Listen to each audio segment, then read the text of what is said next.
আসসালামু আলাইকুম। Stock analyst বিডির Facebook page এবং ইউটিউব চ্যানেলে নতুন ভিডিওতে স্বাগতম। আজকে 23 সেপ্টেম্বর মঙ্গলবার। এ মাসের আরো 5 কর্মদিবস রয়েছে, আগামী বুধ, বৃহস্পতি এবং আগামী সপ্তাহের রবি, সোম, মঙ্গল, টোটাল 5 কর্মদিবস। আলহামদুলিল্লাহ আজকে মার্কেট কিন্তু ইউটার্ন করেছে। আমি 21 সেপ্টেম্বর বলেছিলাম যে মার্কেট ইউটার্ন করবে ইনশাল্লাহ, এবং মার্কেট তার সাপোর্ট 5300 সেখানে টাচ করার আগেই 5326 বা 27 থেকে কিন্তু ইউটার্ন করেছে, আমরা দেখেছি। এখন এই যে মার্কেট পতন হয়েছে, আমি যখন মার্কেট উত্থানে ছিল 3 সেপ্টেম্বর বলেছিলাম, আমার ভিডিও রয়েছে যে মার্কেট পড়ার পসিবিলিটি রয়েছে, এবং সেটা কিন্তু হলো। এবং মার্কেট যখন কারেকশনের শেষের দিকে তখনও বলছি মার্কেট ইউটার্ন করবে ইনশাল্লাহ, এবং সেটাও কিন্তু হচ্ছে। এখন এই টোটাল মার্কেটের পতন থেকে যে একটা উত্থান হবে, এই উত্থানটাকে কিন্তু আমরা সংখ্যারেখার সাথে কল্পনা করতে পারি। এটা একটু নতুন লেসন, যারা বুঝবেন একটু ভালো করে বুঝে নেবেন। মনে করেন মার্কেট যখন পতন থেকে উত্থান হবে তখন কিভাবে আসলে ইন্ডেক্সটা মাইনাস প্লাস এইরকম একটা খেলা, মিসকল খেলা কিন্তু খেলে মার্কেট। গতকাল মার্কেট একটু কল্পনা করেন, মার্কেট সংখ্যারেখার এটার মতো যদি ধরি, মার্কেট 40 পয়েন্ট মাইনাস গিয়েছিল, আবার শূন্যের কাছাকাছি, আবার 25 মাইনাস, আবার 11, এভাবে করে কিন্তু দুলছে মাইনাস থেকে প্লাস হওয়ার পসিবিলিটি। এবং গতকালের সাথে যদি আজকে কল্পনা করেন, মার্কেট প্লাস আজকে কিন্তু প্লাস থেকে জিরোর কাছাকাছি, শূন্য যে সংখ্যা রেখার মাঝখানে যে শূন্যটা, এটার কাছাকাছি কিন্তু চলে আসে।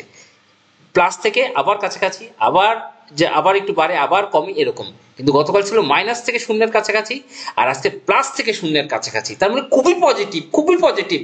বায়ার অ্যাক্টিভ হচ্ছে বিভিন্ন স্টকে, এবং স্টক অ্যানালিস্ট বিডি আপনাদেরকে বলেছে স্টক অ্যানালিস্ট লো পিক দিবে, মার্কেট ঘুরবে। দেখেন বিডি অটোকার আপনাদেরকে বলেছি গত পরশু দিন।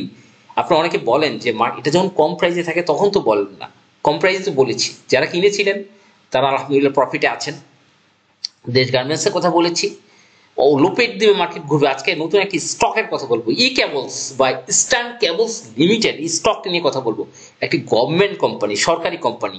এবং ইস্টার্ন কেবলসের সবচেয়ে বড় বিষয়টা যে এটা কিন্তু কেবলস উৎপন্ন করে, আপনারা জানেন। এবং এটা কিন্তু বাংলাদেশের একমাত্র ইস্পাত এবং প্রকৌশল কর্পোরেশনের একটা শিল্প মন্ত্রণালয়ের কোম্পানি ইস্টার্ন কেবলস লিমিটেড।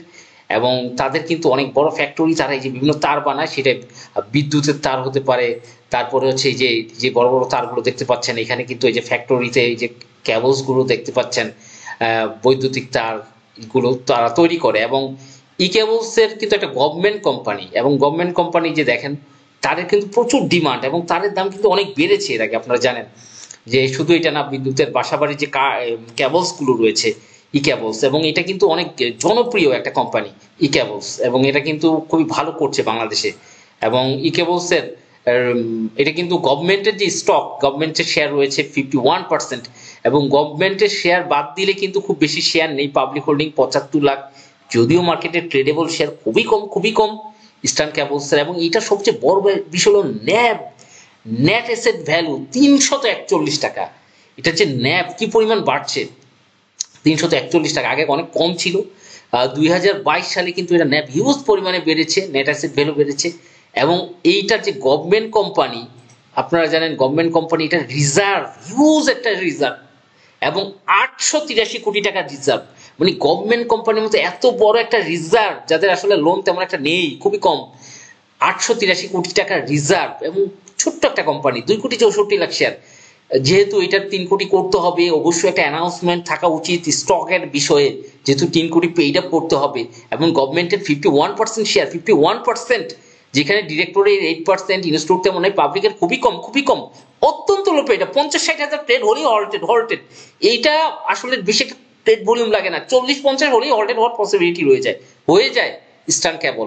এবং এটা যদি আমরা অ্যানালাইসিস করি, উইকলি চার্ট অ্যানালাইসিস করি, এটা হচ্ছে রেঞ্জ, এটা ওই হায়ার হাই 237 টাকা উইকলি চার্ট, এটা বেশি না 23 সালে ছিল। সেখান থেকে পড়তে পড়তে কারেকশন হতে একটা দেখছেন এইখানে এসে ইউটার্ন করছে ইস্টার্ন কেবল। তা আমরা যদি মান্থলি চার্ট অ্যানালাইসিস করি, মান্থলি চার্টে দেখবো যে এটার হায়ার হাই 398, 400 টাকা। এটার হায়ার হাই খুব বেশি না, 2019 398 টাকা বা 99, এই রেঞ্জে 2019। সেইখান থেকে কারেকশন হতে 2023 ছিল 252 টাকা। এবং সবচেয়ে মজার বিষয়, এটার ফ্লোর প্রাইস ছিল কিন্তু 181 টাকা, 180 টাকার উপরেই, এবং সেদিকে কিন্তু টার্ন করছে করছে করছে, এবং একটা লম্বা কারেকশনের পর এখন একটু এইখান থেকেই ঘুরে দাঁড়াবে, নিচে পিনগুলো তৈরি করছে দেখতেই পাচ্ছেন, এবং এইখান থেকে একটা দারুণ উত্থান। আমরা 180 টাকা ধরার মানে ধরতে পারি যদি ফ্লোর প্রাইস, এটার ফ্লোর প্রাইসটা যদি ধরে 181 টাকা, এইখান থেকে এখানে যাওয়ার পসিবিলিটি খুবই বেশি রয়েছে ইস্টার্ন ক্যাবলসের। আমরা মাল্টি চার্ট অ্যানালাইসিস করে দেখবো যে এটা কি পরিমাণ লোয়ার লোতে অবস্থান করছে বড় একটা লম্বা কারেকশন পরে। সেই 2019 সালে 396 বা 97 টাকা, 2022 সালে 254 টাকা, এরপরে ফ্লোর প্রাইস 188, এখন 130, 31। এখান থেকে দেখেন যে হাঁটি হাঁটি পাপ করে চুপি চুপি স্টকটা কিন্তু আপ ট্রেন্ডি, অল্প ভলিউম হলেই হল্টেড, এটা আসলে বলার অপেক্ষা রাখে না। এখানকার লম্বা বাউন্স ইনশাল্লাহ আমরা দেখবো। ডিভিডেন্ড টাইম, কারণ এটা রিজার্ভ ভালো, ন্যাপ ভালো, 800 কোটি টাকার উপরে রিজার্ভ, গভর্নমেন্ট কোম্পানি এই ধরনের একটা রিজার্ভ যারা বৈদ্যুতিক তো তার বানায় তৈরি করে, আসলে পাওয়া মুশকিল। এবং Q3 ইপিএসটা অনেকটা রিকভার করেছে, এবং এটা ডিভিডেন্ড কিন্তু প্রায় দিচ্ছে, এমন না যে ডিভিডেন্ড দিচ্ছে না, কারণ হিউজ রিজার্ভ রয়েছে। ইস্টার্ন ক্যাবলসটা আমার কাছে প্রমিজিং একটা স্টক মনে হচ্ছে, গভর্নমেন্ট কোম্পানি, এবং যাদের কিন্তু অনেক বড় একটি ফ্যাক্টরি এবং তার তৈরি করে আপনারা জানেন, এবং লো পেইড আপ স্টক দিয়ে কিন্তু মার্কেটটা ঘুরছে, এবং এটাই হবে লো পেইড আপ স্টক নিয়ে কিন্তু মার্কেট ইউটার্ন নিবে, এবং আশা করি এই লো পেইড আপ স্টকগুলো ভালো একটা পজিশন করবে ইনশাল্লাহ। আসসালামু আলাইকুম।